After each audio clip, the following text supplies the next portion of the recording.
Hello friends, welcome to smart learning Adda. इस video में हम लोग बात करेंगे हिंदी का जो पहला चैप्टर है जिसका नाम है बातचीत। पार्ट 1 है ये, और दिगंत भाग 2 जिसको हम लोग कहते हैं भाग 2 का ये पार्ट 1 है। क्लास 12 के लिए बहुत ही इम्पोर्टेंट है। बातचीत से संबंधित जो जितने भी ऑब्जेक्टिव टाइप क्वेश्चन होने वाले हैं सबको हम लोग एक ही वीडियो में कवर कर लेंगे। सबसे पहले आपको ये याद रखना है कि जो बातचीत चैप्टर है इसके लेखक हैं बालकृष्ण भट्ट। चलिए शुरू करते हैं। इस वीडियो में देखते हैं कितने सारे ऑब्जेक्टिव हम लोग कवर कर लेते हैं। एक ही वीडियो में सारा ऑब्जेक्टिव कवर करना है। पहला क्वेश्चन है हमारा कि बालकृष्ण भट्ट किस काल के रचनाकार हैं, तो इसका सही आंसर हो जाता है आधुनिक काल के रचनाकार हैं। अगला क्वेश्चन है हमारा बालकृष्ण भट्ट की रचना बातचीत क्या है, तो बातचीत जो है इसको हम लोग ललित निबंध कहते हैं। ठीक है। अगला क्वेश्चन है हमारा कि बातचीत शीर्षक निबंध के निबंधकार का नाम बताइए, तो इसके निबंधकार जो हैं उनका नाम है बालकृष्ण भट्ट।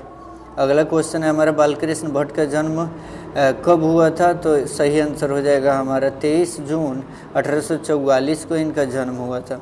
अगला क्वेश्चन है बालकृष्ण भट्ट का निधन कब हुआ था, तो बालकृष्ण भट्ट का जो निधन हुआ था 20 जुलाई 1914 को हुआ था।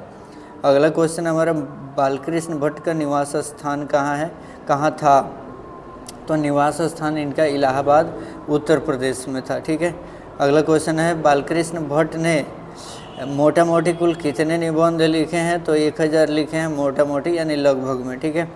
अगला क्वेश्चन है हमारा कि बालकृष्ण भट्ट के प्रहसन का नाम बताएं। थोड़ा सा ऑप्शन इधर उधर सेटल है, इसको देख लीजिएगा। ये तीनों ही अगर हम कहें तो जैसा काम वैसा परिणाम, नई रोशनी का विष और आचार विडम्बना, ये सारे के सारे उनके द्वारा लिखे गए हैं। अगला क्वेश्चन है हमारा कौन सा उपन्यास बालकृष्ण भट्ट ने नहीं लिखा था, रहस्य कथा, नूतन ब्रह्मचारी, 100 जन 100 जन और अजात शत्रु, या गुप्त बैरी, वर्षात यात्रा, या उचित दक्षिणा, हमारी घड़ी, या सद्भाव का अभाव, कौन सा, तो अजात शत्रु उनके द्वारा लिखा नहीं गया था। ठीक है। अगला क्वेश्चन है कि खाली जगहों को भरें। अनेक प्रकार की शक्तियाँ जो वरदान की भांति ईश्वर ने मनुष्य को दी उनमें भी एक है, क्या है, तो वो है वाक शक्ति। अनेक प्रकार की शक्तियाँ जो भगवान ने दी उनमें से एक है, तो डॉट डॉट डॉट यहाँ पे जो है इसमें हो जाएगा हमारा वाक शक्ति। ठीक है। अगला है एडिसन का मत क्या है बातचीत के संबंध में, तो वो क्या कहते हैं असल बातचीत सिर्फ 2 व्यक्तियों में हो सकती है। अगला क्वेश्चन है बातचीत शीर्षक निबंध किस विधा की रचना है, तो ये क्या है, निबंध है। ठीक है। ललित निबंध भी देता है। अब भाग 2 में हम लोग देख लेते हैं कि कोई कितने सारे क्वेश्चन हैं। तो पहला क्वेश्चन बालकृष्ण भट्ट की रचना बातचीत क्या है, तो ललित निबंध हम बोल रखे हैं। अगला क्वेश्चन है बालकृष्ण भट्ट किस युग के निबंधकार हैं, तो आपको बता चुके हैं भारतेंदु युग के निबंधकार हैं, ये क्वेश्चन याद रखना है। मनुष्य की बातचीत का उत्तम तरीका क्या है, तो उत्तम तरीका है अवाक होकर के अपनों से बातचीत करना, अपने आप से बातचीत करना। संवाद में सबसे महत्वपूर्ण क्या है, तो सबसे महत्वपूर्ण है आत्मीयता। ठीक है। अगला क्वेश्चन बालकृष्ण भट्ट का जन्म कब हुआ था, तो आंसर आपको पता है 23 जून 1844 को जन्म हुआ था। अगला क्वेश्चन देखते हैं, तो संयोगिता स्वयंवर का रचना है। संयोगिता स्वयंवर जो रचना है वो किसकी रचना है, तो ये श्रीनिवास दास की रचना है, याद रखना है। और अगला क्वेश्चन है कौन सी रचना बालकृष्ण भट्ट की नहीं है, तो वो है परीक्षा गुरु, जो इनके द्वारा नहीं है। कई बार क्वेश्चन पूछा हुआ है बोर्ड एग्जाम में। कौन सी रचना बालकृष्ण भट्ट की है, तो रेल का विकट खेल इन्हीं के द्वारा लिखा गया है। बालकृष्ण भट्ट ने कौन सा मासिक पत्र निकाला था, तो हिंदी प्रदीप, आप सभी को पता होना चाहिए, ऑफलाइन क्लासेज में किए हैं हम लोग। बातचीत किस विधा की रचना है, तो बातचीत निबंध है, इसके बारे में भी हम लोग बात कर चुके हैं। रॉबिन्सन क्रूसो ने 16 वर्ष के उपरांत किसके मुख से एक बात सुनी, तो फ्राइडे के मुख से एक बात सुनी। अगला क्वेश्चन है बातचीत शीर्षक निबंध के निबंधकार कौन है, बालकृष्ण भट्ट हैं। अगला क्वेश्चन हमारे बातचीत के माध्यम से बालकृष्ण भट्ट क्या बताना चाहते हैं, बातचीत की शैली को बताना चाहते हैं, यानी आर्ट ऑफ कन्वर्सेशन।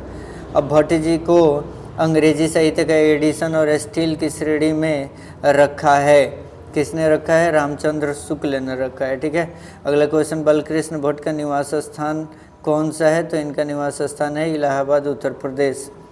अगला क्वेश्चन है बालकृष्ण भट्ट ने किस पत्रिका का संपादन किया, हिंदी प्रदीप।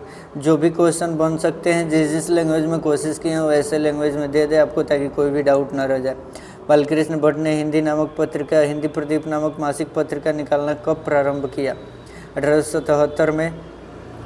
कौन सी रचना जो है रचना होगा यहाँ पे बालकृष्ण भट्ट द्वारा रचित नहीं है, तो उसको हम लोग क्या कहते हैं? मेघदूत कहते हैं। ठीक है, अगला क्वेश्चन है हमारा, कौन सा उपन्यास बालकृष्ण भट्ट द्वारा रचित है? कौन सा उपन्यास है? तो 100 अजान एक सुजान। अगला क्वेश्चन है हमारा, नाटक के प्रारंभ में होने वाले मंगल पाठ को क्या कहा जाता है?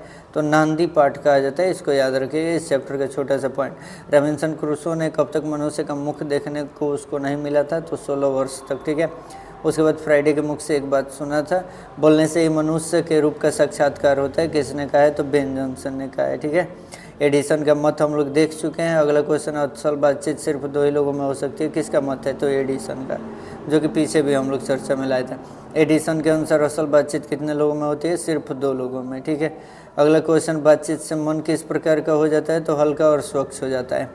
अगला क्वेश्चन, किसके न होने से गूंगी प्रतीत होने लगेगी पूरी की पूरी सृष्टि? तो ये है वाक शक्ति। वाक शक्ति के न होने से सृष्टि गूंगी प्रतीत होती है।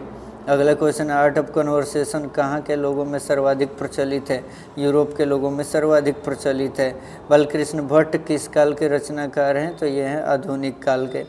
आशा करते हैं कि आप लोगों को ये वीडियो पसंद आया होगा। अगर पसंद आए तो वीडियो को लाइक कीजिए, चैनल को सब्सक्राइब करना हो कीजिए, नहीं करना हो बेल आइकन प्रेस करके रखिएगा, तो नोटिफिकेशन सबसे पहले आप तक पहुंच जाएगा। हम मिलते हैं अगले वीडियो में अगले चैप्टर के ऑब्जेक्टिव और सब्जेक्टिव के साथ। तब तक के लिए वीडियो देखने के लिए बहुत बहुत धन्यवाद।